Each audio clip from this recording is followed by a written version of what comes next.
Welcome to the Well Seasoned Librarian Podcast. I'm your host, Dean Jones. This is Season 10, Episode 17. On this podcast, we talk to food writers, chefs, and food historians, and more. If you've heard the term Gilded Age, you'll think of ornate lifestyle, big parties, fancy houses, and the people during this time period. You'd want to know, what kind of food do they eat? Today I'm speaking with Becky Diamond, who has a varied career combining writing and research. Her second book, The $1,000 Dinner, tells a unique story of the 19th century Top Chef-style competition between Philadelphia restaurateur James Parkinson and the Delmonico family of New York. The result was a luxurious 17-course feast that helped launch the fine restaurant dining in America as we know it today. She is also the author of Miss Goodfellow, the story of America's cooking school. Goodfellow was a successful 19th century pastry chef who also ran an innovative cooking school for young women of Philadelphia first. I'm going to take you to my conversation with Becky right now. Welcome to the Well Seasoned Librarian Podcast. I'm your host, Dean Jones, and today I'm talking with Becky Diamond, who is a food writer and research librarian. Her second book, The $1,000 Dinner, tells a unique story of a 19th century culinary challenge between Philadelphia's restaurateur James Parkinson and the Delmonico family in New York. She is also the author of Miss Goodfellow, the story of America's first cooking school, and she will have a new book, The Gilded Age Cookbook, that will be out in August, and is available through pre-ordering, and there's going to be a link in the bio we're going to talk about later. Becky, welcome to the podcast. Thank you for having me. For our listeners who need to become more familiar with your work, can you talk about where you're from? Sure. So I was born and raised in, I call it South Jersey, which is southern New Jersey. We just usually refer to New Jersey as Jersey in these parts. But now I live in Yardley, Pennsylvania, which is Bucks County, very close by to New Jersey, not far from Philadelphia, and just beautiful parts of the state of Pennsylvania. So it's a great place to live, absolutely. Many food writers I talk to have fond memories of food from their childhood. And I know that, New Jersey is a beautiful state. I've been there and I was really impressed by it. It's just stunning. And, they don't call it the Garden State for nothing. And as well, Pennsylvania is equally gorgeous. What are some of the food traditions there and things that you remember growing up? Sure. I mean, one thing I always tell people is I really have food in my background because my mother and my aunts and even my grandmother all went to college for home economics. So they were all fabulous cooks. I can remember just being in the kitchen with all of them at any given time, especially holidays. Just so much, food and cooking going on. And I would make cookies with my mother and my sisters. And I, remember poring over the Betty Crocker cookie book. I just love that. And saying, Mom, can we make this recipe? And, going through her recipe cards, I would make up my own recipe cards and give them to her and say, hey, this is something that I would like you to try. And, you talk about New Jersey being the Garden State. We had a big garden. And first it was on the side of our house and then in the back. So, all through the summer and into the fall, we would have fresh tomatoes and cucumbers, zucchini, squash, all kinds of things. My father went to Rutgers for their ag school. He ended up being a teacher, but at one point he worked for the New Jersey Extension Service. So we actually had chickens in our backyard, a chicken coop. Nice. And so we had chickens and eggs. People would actually come and buy eggs from us. So, I grew up seeing all these fresh foods and what you could do with them. And it just spawned my interest in cooking over time. So I have all of them to thank for that. So when we think of Philadelphia, we think of cheesesteaks and stuff. What are some of the other foods? I know that oftentimes a state or a city will get branded by something and it's obnoxious because San Francisco is known for this obnoxiously hard, horrible sourdough, which I can't understand how people love. But everybody that comes here gets it. I don't know why, because we have better in the city. But is there anything do you think is like really not known or is wonderful and in your state that is that you'd like to talk about? Yeah, I mean, and it's funny, the Philly pretzels, soft pretzels. We actually lived in the UK for 2 years, and that was one of the things I missed the most is a nice big soft hot pretzel. Which I mean, you could get them over there, obviously, especially German bakeries, but nothing like a Philly pretzel. They're just fabulous. Also, hoagies, which is very specific to this area. So hoagies are like what other people would call a sub sandwich, sometimes or a grinder, but in the Philadelphia area, they are called hoagies, and especially with salami and all kinds of meats and cheeses on them, and a little bit of oil and vinegar. So that's a big thing. Also, just part of the whole, we call it Pennsylvania Dutch, but they were really Pennsylvania German. That whole heritage from Lancaster County, and just a lot of their pies and baked goods, and just really heavy but substantial meals. You can go out there today and still you go to a bed and breakfast, and they'll give you a really hearty breakfast in those regions. So those are the things that I think of when I think of the Philadelphia area. Absolutely. Where'd you live in the UK? We lived just south of London near Hampton Court. So Hampton Court Palace, we could walk there from our house. It was so amazing. And talk about food. They have these Tudor kitchens there that, you can walk through, and they're all replicating, what it would have been like during Henry VIII's time. And yeah, it was a really fabulous time to be over there. I was there in the 80s. I liked it. I always really get mad when I hear people talk about British food and how bad it is, because I don't think it's true. I don't think I ever ate as well as I did when I was in the UK. What did you think? What was your take on British food, and what did you like over there? There's a bunch of, well, we were there like in the mid 2000s, so 2006 to 8. And I thought they had a real emphasis on, fresh organic foods. That's the first time I ever was able to get like really an organic food delivery service called, I forget the name of it now, but it was fabulous. And also just grocery delivery was way ahead at that point. I would get from Sainsbury's. I know we've been doing it here for a while too, but it seemed like they were a little more ahead of the time with that. And just going to some of the gastropubs. I mean, I love beer. So the one thing that we loved was that within walking distance, there was an old tavern called the Bell, and they had an outdoor children's playground. So our kids were pretty young at the time. So my husband and I could walk down to the Bell, get a pint, and they were playing on the playground with the other kids.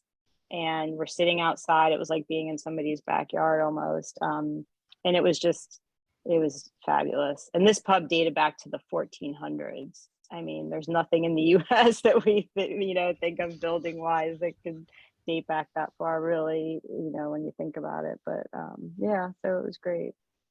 I agree. I love the pubs, and you can't really replicate it here. It's not the same.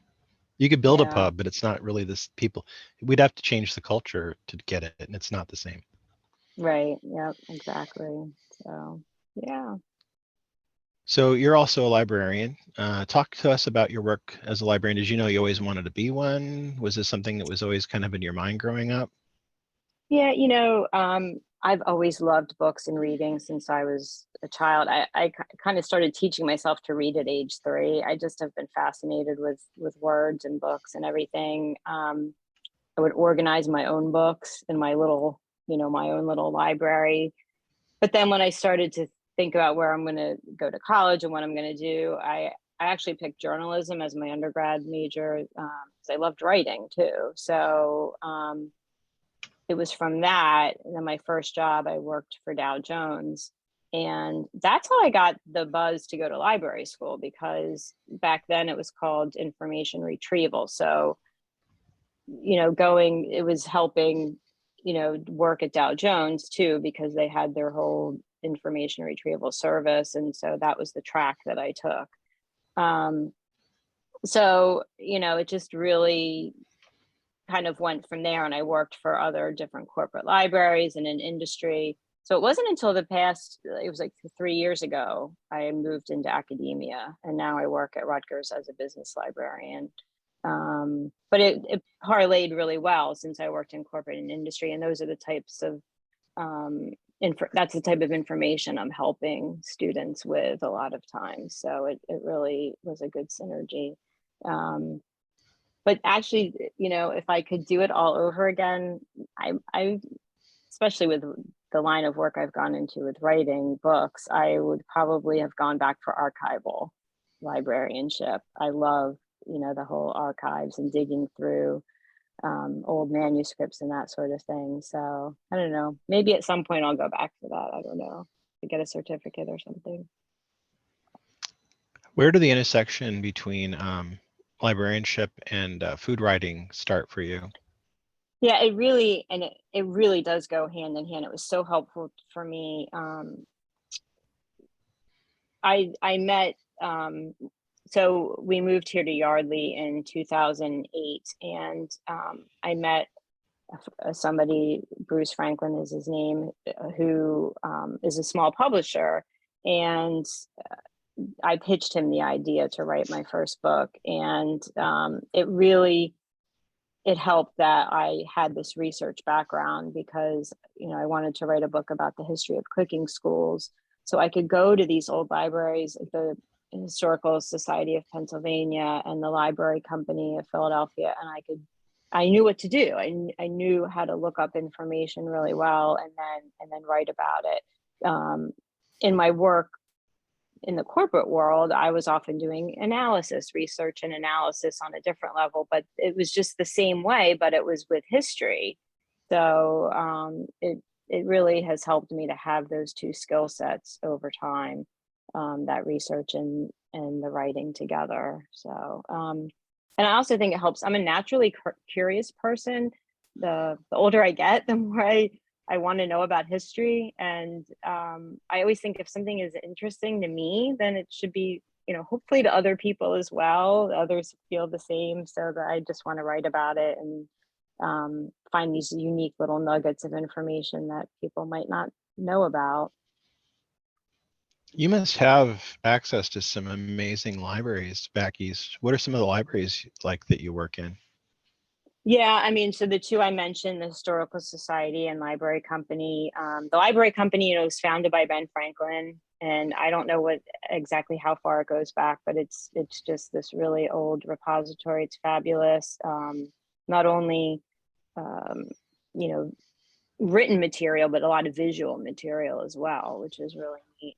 The Free Library of Philadelphia is another one that I've used. And of course, the New York Public Library, there's some in New York too, but also smaller, like the University of Pennsylvania has some good, like really good manuscript cookbooks, as well as it's called Winter Tour. And that is, so in Delaware, the whole DuPont family has different museums and such where they have information, different libraries. So that was another place that was really helpful for me to do some research. So yeah, I just love going to those older libraries. It's so much fun. I want to talk about your first book and what it meant for you. Your first book was called Mrs. Goodfellow, The Story of America's First Cooking School in 2012. Now, this seems to me to be a really fascinating topic. Can we talk about it? And can you tell our listeners a little bit about it? Sure. So again, that, when we moved back here in 2008, I was looking to just pick up some work, and I met Bruce Franklin from West Home Publishing and said, "Oh, do you have any editing work maybe for me?" And he said, "No, but this is the type of," he told me about the type of books he published, which were history books. And I'm like, oh, I've always had the idea to write a book about the history of cooking schools, because I had read something in a cooking magazine years ago about this woman, Mrs. Goodfellow, had the first cooking school in America, and it was in Philadelphia. And having grown up in and around Philadelphia my whole life, I thought, well, I never knew that. Philadelphia has so many firsts, between, just the Independence Hall and the Declaration of Independence, like all these things were here. and people don't realize food was one of those things. Philadelphia really was the food capital before New York. It's an older city. It's really where a lot of people came. It was a port city. It is a port city. But yeah, so I really had the idea to write a history of cooking schools. And when I pitched that idea to Bruce, we started to delve into it. And then we realized a lot of it was focusing on this Mrs. Goodfellow. And let's just write about her and see where we can go with that. And it just, the more I read about her, there was plenty that I couldn't ever really find out about her, but what I could find out, I just was fascinated with her and this model of a cooking school. So, I always tell people, when you think of cooking schools today, people are going there because they want to become a chef or maybe be a food critic or something, in the food industry. But back then, the cooking schools were for women that, were from usually upper class families. Their mothers would send them there. It was almost like, to learn deportment. And, cooking was one of the skills that they would learn, and like in addition to learning French or art or music or something like that. So it was a totally different model than we think of a cooking school today. And there were probably, and I did find some other cooking schools that may have predated Mrs. Goodfellow's, but hers was the most organized and the best known, and really, I think, had the longest kind of lifespan and propelled things forward the most in terms of cooking and just other, things within, food and how recipes are even put together and things like that. So, that's, to me, it was enough and a really interesting story that I could tell about her and her cooking school. So, what impact did Miss Diamond have on food, like history and like her culture and her time period? yeah, so she's credited for quite a few things. She's known as the person who created lemon meringue pie. So she had a rich lemon pudding that when I was doing some research, at some point she must have thought to put the meringue topping on the pudding. And then, we have this lemon meringue pie out of that. She also she insisted that all ingredients were listed first in writing out a recipe.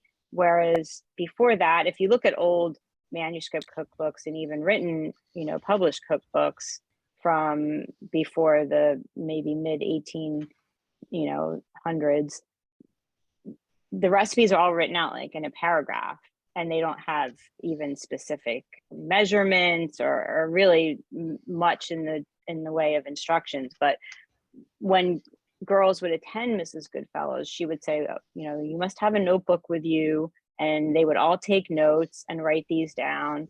And that's how she insisted that the recipes were written. So when you go back and look at these recipes that these girls left behind, you can really see that that was one of the things that she instilled in them. And these manuscript cookbooks were handed down to, their daughters and granddaughters. And, luckily, these older libraries, like I said, that you can find copies of them where they say it's a Mrs. Goodfellow recipe that they learned in her school. So that was a good, main thing. She also helped advocate American ingredients. And when I say that, I mean kind of fusing flavors together that they were bringing over from England and other places in Europe. Here, corn was the grain that was the most readily available. So Mrs. Goodfellow had this, she called it Indian pound cake, because they often called corn meal Indian meal. So because, maybe the wheat wasn't as available at the time, they made it with the cornmeal. And it's a really delicious cake, actually. It sounds good.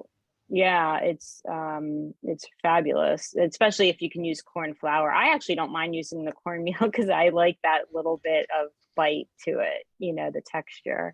And she would incorporate other ingredients that were here, like pumpkins and, cranberries, that sort of thing that we think of when we think of what foods were really from the New World. So melding that new and old world together was, in terms of cooking.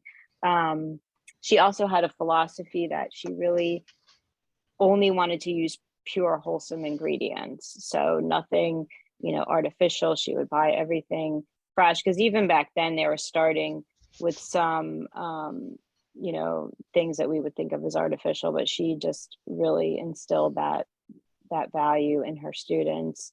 And then she was a savvy businesswoman too. She, similar to like a Betsy Ross, she was married and widowed 3 times. So she had to really support herself and her children. She had a daughter and a son from different marriages. And this is another fun fact. Her daughter, Sarah, actually married Michael Bouvier. So Michael Bouvier is the great-great-grandfather of yeah. So, he came to Philadelphia to do carpentry work from France. And he settled, and he did work for some of the really, wealthy Philadelphians, such as Stephen Girard. And Mrs. Goodfellow was all connected with these wealthy people in Philadelphia, because they would all come to her. So in addition to her cooking school, and that's what I mean about her being a savvy businesswoman, she had the cooking school, she had a pastry shop that she ran too, and she did catering. So a lot of these wealthy people would come to her and say, hey, can you cater this event, with the baked goods and such. And so that's how we kind of imagine that Michael met her daughter, Sarah. It just, unfortunately, Sarah died giving birth to her second child. So Michael then remarried, and that's really Jackie Onassis, or Kennedy Onassis. That's really who she's descended from. But Mrs. Goodfellow at one point was Michael Bouvier's mother-in-law. So it's just kind of really interesting how that all played out. But so she did a lot of things, and she was managing, the household, the shop, just a lot. So I could see why you wanted to write about her. She sounds pretty amazing. Yeah. And the other thing that was, like, I was, to dial back to what I was saying before about like these schools being like kind of like teaching the girls etiquette and deportment, she was actually kind of a matchmaker too. Because wow. Again, she was so connected to the Philadelphia society that she would say, oh, well, I know somebody maybe for this young woman. And apparently, it's kind of tongue in cheek, but young men would wait outside her shop for these girls to be finished their cooking classes. And they, the young beaux would be waiting there to kind of court these girls coming out of the cooking school. So, yeah, she had some of this etiquette, that she was teaching them too, about how to put together a dinner party. And because the ironic thing is, these girls would be learning in her school, but they wouldn't necessarily then go home and cook all the recipes, because they had servants to do that for them. But they needed to know what foods were important to have at a dinner party, and when they were entertaining. And they also to tell the servants, because oftentimes the servants couldn't really read, so these women would kind of dictate the recipes, except for the pastries. Again, pastry was an art that they would master to kind of, it was looked upon as, that's a skill that you've learned. And that's something that, was really highly regarded. So that was the one thing that they would do. So, yeah. This was your first book. What was it like for you, to hold this in your hand, this first work of yours, and how did it kind of change things for you as a writer? Yeah, it really, I think the first time anyone writes a book and you're just like, wow, I did that, all that work that I went through, and all the juggling I did to make sure that, I could go to these libraries and do the research. And, I had help, luckily, people, at the time my children were younger, so I would get, somebody to come over to watch my kids sometimes. And just like all those sacrifices that you make when it comes together, it's really great. And just to see, it's funny, I wrote about it, over 10 years ago, but I still, like, just recently somebody reached out to me from the Daughters of the American Revolution here near where I live in Washington's Crossing, that they have an historical book club and they're reading Mrs. Goodfellow over the summer, and they wanted me to come to their meeting in August. And I just, that warms my heart that they would invite me to do that and think to read my book. So, it's really great. Your second book had a very interesting topic, and I'm very excited to talk about this. Your second book was The $1,000 Dinner, America's First Great Cookery Challenge. It was published in 2015, and the topic was about, well, I'll let you talk about the rest of it. Why don't you describe to everybody what it's about? Sure. Well, we think of these top chef competitions today on TV as being like so popular. They're one of the most popular cooking shows, but actually back in the 19th century, they were holding top chef type competitions. They were just a little bit different. They were usually spearheaded by really wealthy groups of men from especially New York and Philadelphia. Even back then, I know you're on the West Coast, Dean, but Philadelphia and New York here have a huge rivalry. Oh, yeah. Especially with sports, but, it went back even before that. So they would always try to one up each other, and so they would say, well, I know a chef that can put together this dinner, and they would invite the Philadelphia men, and then the same thing, Philadelphia would have one. And so all these different cooking competitions as a way to flaunt their wealth and say, hey, I have more money than you, and we can put this on, and my city's better than yours. So the $1,000 dinner was probably one of the best known of these cooking competitions, and it took place in 1851. And the first part of it took place in New York at Delmonico's restaurant. And, it was a group of 15 Philadelphia men that went up to New York and dined with 15 New Yorkers. So it was 30 in total. But the Philadelphians said, this was great, but we can even do better than you. So we're going to invite you to Philadelphia. So they did that, and it was April time frame. And they hired this gentleman, James Parkinson, who had, his restaurant was called Parkinson's in Philadelphia. And again, he was also started out as a pastry chef. That seems to be like one of the avenues to then venture into other areas of food. And I found out about him when writing about Mrs. Goodfellow, because they were kind of contemporaries for a while. He had an ice cream shop too. And then he actually, opened up a fine dining restaurant and had different locations.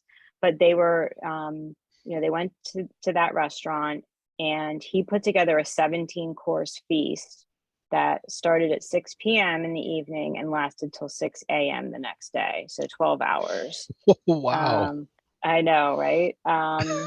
And so it was the 30 men together, and it had different things like baked rockfish, a la Chambord, braised pigeon, turtle in many different ways.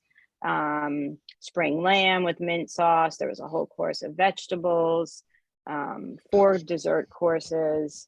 It was just totally amazing. And so then the New Yorkers, stood up twice and gave him a standing ovation. So we like to say, well, the Philadelphians won. They won this cooking challenge. And the reason it said that it was called the $1,000 dinner is because the Philadelphia newspapers coined it that, because apparently that's how much it cost to put on, which would be about $32,000 or more in today's money. So yeah, it was really an amazing experience and so much fun to write about. So each chapter of the book is a course, and I go over just the different foods in the courses, because so many of them aren't even necessarily eaten today or eaten in the same way. And each one was paired with a different wine too. And that in itself was really fun to research the wines, because many of these wines aren't even like that variety is, isn't necessarily around today. They were all old world wines. We hadn't really developed the California vineyards and Washington, kind of thing. So they were mostly French and German, I think Hungarian perhaps. Yeah. So that was really fun seeing what they paired with each dish. And I wrote about that too, and why that was important, and how the pairings were different than we think of today. So, like they paired the first course, which was oysters, with a sauterne, which, today we think, oh, it should be champagne or like a dry, wine, but that's what they paired it with. The wines back then were much sweeter than they are today in a lot of ways.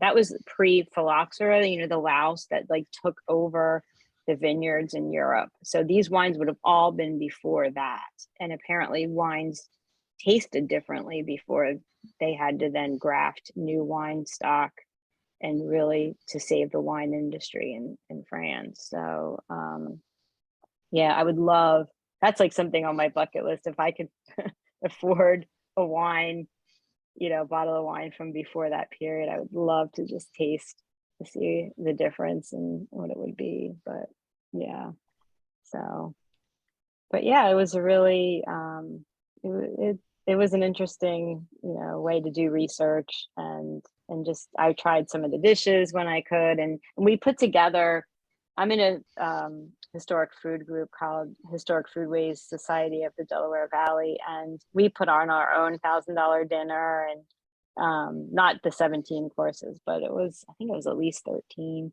and other people. I've done different events where we replicate parts of the dinner, and it's always a lot of fun. So, yeah. The name Delmonico's comes up a lot in writing and film. It's an institutionalized name throughout history. What is the importance of Delmonico's? They're still around today? The latest thing that I've heard of is the one, they were down to just the one that is downtown New York. And the latest I've heard that COVID shut them down. And then I think they have new owners and they're trying to come back. I was like an historical consultant on a book called The Delmonico Way that somebody I know, Max Tucci, was the author, and his family had owned Delmonico's in the 20th century. They've had so many iterations over the years. The old historic Delmonico's, was started in the 1820s by two Swiss brothers, John and Peter Delmonico. And it was really, so John knew wines and Peter was a pastry chef. So they actually opened up this like wine shop / confectionery in New York. And then by 1831, they had opened it up as like a Parisian kind of cafe, a restaurant. And then it really kicked off from there. And they had their nephew, Lorenzo, come in and serve as a manager. And there was just different iterations, like different locations over time. There was one on Fifth Avenue and 14th Street, which was really especially well known for high society events and dinners, including the Charles Dickens dinner, which happened in 1867. They hosted him. So it just really became synonymous with fine dining. It was really the first really well-known fine dining establishment in the US. And it made words like restaurant, menu, cafe, and even seeing French, words on menus become really popular. And it also spawned some competitors, like Sherry's, opened by Louis Sherry in 1890. That was really he was right across the street from that location. So they were all kind of vying for that upper class society, who's going to come to our restaurant. But Delmonico's was, it shows up constantly about that was the place to go for a fine dinner, for a ball, so it makes sense that that's where that $1,000 dinner would have kicked off, at Delmonico's, the first part of it. So.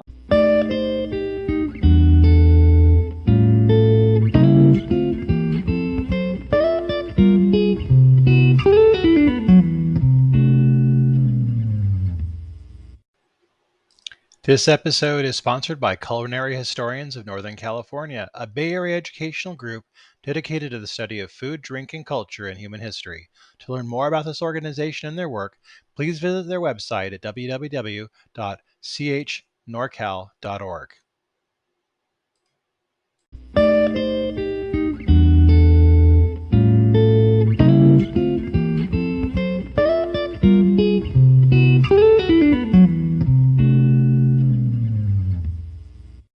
Your next book is The Gilded Age. Pequot will publish in August of this year. Can you tell listeners what the Gilded Age was, so they know it for context? Sure. Well, the Gilded Age was coined by Mark Twain, and it was really a time frame in America's history that it glittered with wealth on the surface, but then underneath there was this kind of corruption and social issues. And we usually like to frame it from the 1870s, like I used to say 1870, through even like 1910. Some people say through 1900, but I like to go into that early part of the 20th century too. I feel like it lasted through that. Up until when you think of the Titanic, like which was 1912, like really up until that kind of time frame. And it just was like extreme prosperity from people, like, post-Civil War industry really was booming, different innovations, particularly the railroads and even steamships, anything that was transportation. And they all benefited from that, these captains of industry, and there wasn't regulation either, which that was the kind of played into it as well. So they kind of did what they wanted to do until the government eventually stepped in. But the rich got richer, but there were countless people doing the manual labor to make all of these things possible. And there were plenty of people living in squalid conditions, overcrowded tenements, especially in New York City. So you have these really rich people, but then there's also, these people that are really struggling. But the other thing is the middle class started to grow, and the middle class started to really emulate what the rich were doing and wanted to do some of the same things. So you saw some of that too. And then for cooking, it really, new opportunities were, it really created new opportunities for that, like kitchen appliances, canned goods, all the trains and steamships that were traveling faster could get goods to where they needed to go. And you could actually eat things that maybe before that you wouldn't have been able to have because they just weren't grown locally. So, and then I write in the book also the Pullman dining car. That was something that really, people could dine by rail and style. And, speaking of Delmonico's, that's what he named his first dining car. It was the Delmonico. He wanted it to be like you're sitting in a dining car, but you think you're in Delmonico, like has that kind of feel to it. So that was really interesting too. And then just, all the socialites, we hear of the list of the 400, which is the select list that Caroline Astor and socialite Ward McAllister created that they deemed were socially wealthy. So there was very much this trying to set boundaries between the old money and the new money, and who was in and who was out, and food was definitely a way to do that, about because you couldn't afford these really fancy dinner parties or balls or anything unless you had money. So it just was a way to, again, to flaunt your wealth. So not only the material things like the gowns and the jewelry and all that, but also the food that you could present at these different events. Now, this was an age of extravagance. Can you talk about some of the more extreme examples of extravagance that may have surprised you in your research? Sure. Well, one thing, and I had learned about this through my first two books, is like these exclusive eating clubs. Like here in Philadelphia, we definitely had quite a few of them. And they were based on like these gentlemen's clubs in London where gentlemen would come and meet, discuss business, just and socialize. They're very secretive and private. There was one here in Philadelphia called the Schuylkill Fishing Club or the Fish House Club. They even have their own special fish house punch that I feature in the cookbook. Very strong, potent, has rum in it and other liqueurs and stuff. But all of these different clubs often had a different focus. Like some were just literature, music, horseback riding, but the most popular seemed to be these eating clubs, which they often would even call glutton clubs.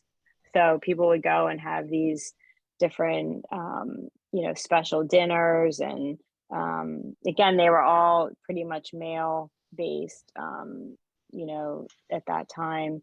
But it was a way to be exclusive. And then when New York had their social clubs, they would cap participants at a certain number, so they could be restrictive in that way to keep out people that they didn't want to have in there. Sometimes the membership would be limited to 600 people. Other times it was even more exclusive. So it just depended on what the club was, but they often had, they were like the Vanderbilts, the Belmonts, the Fish, the Dryer. So all these are Dyer, these people that were, into railroads and other industries. So that's definitely, those types of clubs. And then balls. I mean, the balls were just amazing. Anyone who's watched that Gilded Age show on the TV show on HBO they've seen some of the balls they've put on there, and they do a great job depicting what it would have been like. They would often were in somebody's home, and like Mrs. Vanderbilt, she had one, her house on West 57th Street. It was in 1888, like just over the top food presentations where it was really popular to take gelatin and mold it around different foods. I always say it was like museum pieces under glass, because it actually helped prevent it from spoiling in that way.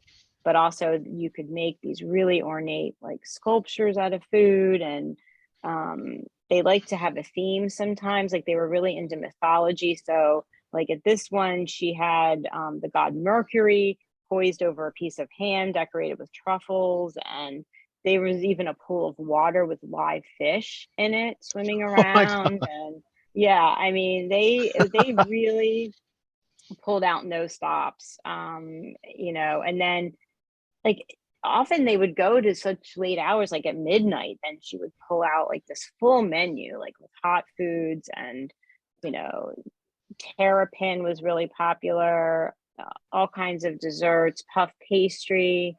And I always have to wonder like how much eating was really going on, because I know they were dancing, they were socializing, whatever. I really do think that it was a way to say, this is what we could do, and look at all this food we can put out. I mean, I'm sure people ate it, but I do think part of it was really just for show. So the balls were a big thing, dinner parties too in people's homes. Until Delmonico's, really people they dined at home and put on all these fancy dinners. It really wasn't until Delmonico's. And then they did start doing balls inside places like Delmonico's, Sherry's, the Waldorf. But one I'll mention, so some of these outrageous dinner parties, and this, if anyone loves animals, it's not necessarily a nice thing that they did, but they would do like a dog dinner where this Mamie Fish even bought her dog a $15,000 diamond collar, and everyone would bring their dogs and feed them special things, whatever. That wasn't necessarily so bad. But another time there was one where she invited a monkey to a dinner that it was Harry Lair and his wife Elizabeth Drexel hosted, and this was in Newport. And she even had a tailor make him this little suit and everything. And she said, "Oh, I'm bringing a special guest with me to this dinner." And so when she arrived with a monkey, they put him at the head of the table because they had reserved a spot for a special guest. My And God. everyone thought it was all funny at first and whatever. And then they gave the poor monkey, liquor to drink. And then the monkey Oh started no. throwing things. And, all the women were screaming and running around. And so that was like, turned into a huge mess. And then I was reading different newspapers. And that's something that's really fun too, is to read the old newspaper accounts of some of these things, because again, you have to take it with a grain of salt. That's one reporter's depiction of what happened or what he was told, but it was kind of interesting because this Harry Lair then told the New York Times that monkey story is a wicked falsehood and malicious slander. So of course he's going to say that, but it's just kind of funny to see. And it wasn't, I'm a big animal lover, so I wouldn't want that to ever happen somewhere that I am. But it's those are the same types of things. They didn't care about that. Like, they cared about the kind of craziness, like how crazy can we get kind of thing, or how outrageous, I guess is a better word to say. So yeah, that's the Being sort of things they would do. being plump or overweight was kind of a symbol of status back then, wasn't it? Like I remember depictions of Diamond Jim Brady Yes. and people like that, and they were always obese, and that was like, this is a big shot, they're obese. Was that kind of a thing that was happening then? Yeah, I think so, definitely. Like Cornelius Vanderbilt too, the Commodore, they called him. I don't think he was a small man, and even the women too, I feel like were probably a little more ample when you look at their pictures than some of the women that were, doing more manual labor. So Yeah. yeah, I think it definitely set people apart. The people of wealth were more, yeah, ample. So Can you talk about some of the culinary inventions of this time that helped cooking? And, there were a lot of breakthroughs during this time period. Can we discuss some of those? sure, yeah. Well, one of the main ones was baking powder, frankly, because before we had these kind of artificial leavenings, we had to make cakes rise by whipping eggs. And it was before, so first, and then the rotary egg beater came around too during this time. But the chemical leavenings would really help the cakes rise without having to do all that manual labor of beating the eggs. So that was a big thing. And that was even starting a little bit during Mrs. Goodfellow's time. And that's why I was saying she's a huge proponent for pure ingredients. She didn't like the chemical leavenings. Of course, I think they had more of a chemical flavor than we think of today. Like, I really do think they didn't mix in as well with the Like the flour ammonia? and yeah, and other, yeah, like sodium bicarbonate or whatever. But so, but it did help, and you just had to make sure it was mixed together well enough so you couldn't, have that taste. The other thing was refrigeration. So Yeah. first ice boxes, and then actual, they could, once electricity came about, that was a real change, in the kitchen, because of different appliances, refrigeration stoves, that sort of thing. Things like the ice cream maker, that was like, because ice cream was just adored by people, especially, so where I around Philadelphia, ice cream is another thing that's kind of a Philadelphia, because we had fresh cream from farms, west of the city, and then sugar, because it was a port city, and then whatever flavorings that you could get. So that was a big thing. Frankly, cocoa processing. This is something that, in I don't think a lot of people realize, but chocolate was really mainly a beverage until later in the 19th century, because it was hard, to separate the cocoa butter from the chocolate, to make chocolate easily mixed into different recipes. So once they figured that out, that's when you start really seeing chocolate in a lot more ways, between chocolate ice cream, cakes, all those sorts of things. It was much harder. Like, it was often, you would have to actually grate chocolate. And I have recipes for that, and it's actually really good that way, though. We just think now we can just melt chocolate or do, cocoa. So that was a really big thing. I think, all of those things were really helpful in propelling things forward in terms of innovation during the Gilded Age. It's funny, I'm old enough to remember when I was young, baking chocolate was a big, you would grate it into stuff, and but you don't see it anymore, Yeah, really. well, and I think because a lot of people, and this is the thing, like I still make my brownies from scratch. I make Yeah, cakes from scratch. You and I were talking about that before. And people just today think they don't even realize that, you know, you can make stuff that doesn't come from a box. yeah, You don't have using a box mix for brownies. I know it's easy, but so is making it from scratch. It really is. yeah. So, I don't know, but yeah, all those things. It's So, funny talking about chemical leavening. It's funny we take it for granted because it's everywhere now, but we don't really. We have baking powder and baking soda, but that wasn't that didn't really exist back then, as far as I know, right? I mean, that was still kind of a new thing. yeah, it As was far as were they really, using soda ash? they did, yeah, pearl ash was probably one of the first forms of it. And then moving into, yeah, baking soda, baking powder, cream of tartar. Um, and yeah, really. And then you start to see all these like multi-layer cakes become much more popular during the Gilded Age too. Because it was just easier to make them, not having to whip. I mean, a lot of times they would just delegate that task to a servant. Here, you stand over here and whip all these eggs for this cake, and it would take a long time by hand. So it was, and said the egg beater was helpful too, especially in creating meringues and that sort of thing. I was reading a biography of Vincent Price, and he talked about how his family were, improbably enough, they were like baking powder or baking soda barons, and they had all this money from Mm-hmm. doing that. And it's funny to think of nowadays, but I guess that would have been a big deal. You'd make quite a bit of money off that, wouldn't you? Absolutely, and that's something that I talk about too, because there were women that taught in cooking schools, like Sarah Tyson Rohr was one. She was from the Philadelphia area. And then, so they would contract with different food companies. Like that was their advertising. Like, and then she would go on the road, like travel around, and people would come to packed auditoriums to see her speak. Again, that was like their social time, and they didn't have TV or radio or anything like that.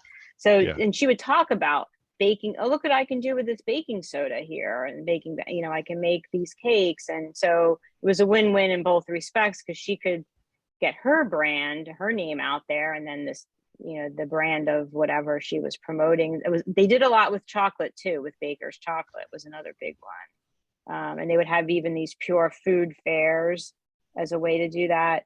Also, all the, like the 1893 World's Fair, the World's Fairs were another place where they were really promoting foods and just seeing what the innovations were. And so these women were really helpful in advertising. Powdered gelatin was another one that changed the lives of many people, because making gelatin from scratch is a really lengthy process. Yeah. And yeah. I've done it. So Yeah. yeah, Don't recommend it. yeah. So it was much easier to open that powdered, packet of Knox gelatin and do your gelatin dessert that way. So yeah, so all those things were really helping kind of push things forward. And that was like like I said, early marketing and advertising, really. Yeah, it's funny in fiction. I see a lot of references, and I read older books from this period, and occasionally I'll see things that surprise me. And one of them is references to canned food. And I read a lot about how important canned food was to the Civil War, and during that time period. What were the innovations in canning, and how important was that during this time period? Was it common in every household, or did just some households have it? Yeah, I think I never, so far in my research, I haven't seen anything to say that it was more expensive and that people couldn't afford it necessarily. It definitely helped.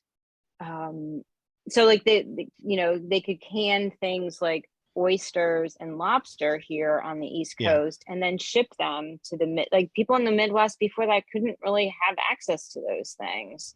Right. So it was really helpful in that respect. And then of course, when the railroads then were able to ship things, much more quickly. So the canned goods were one that, it really helped to have those two things kind of happen hand in hand.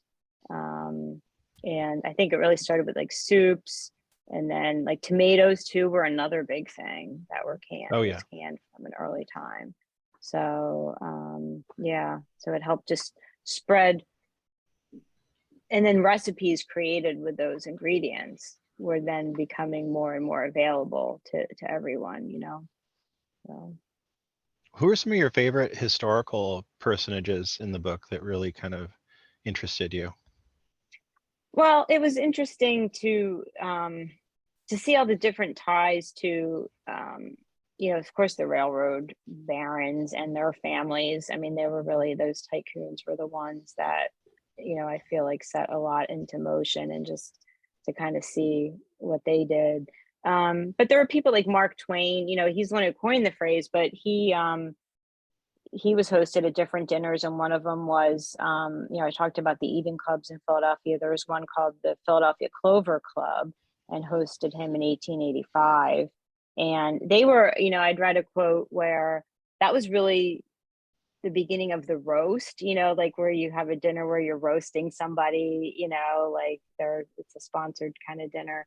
And when Mark Twain attended, and they had all this, really fine dining, fancy food, but he was a little surprised by the outspoken behavior, apparently, of these men, because they would get kind of rowdy and such.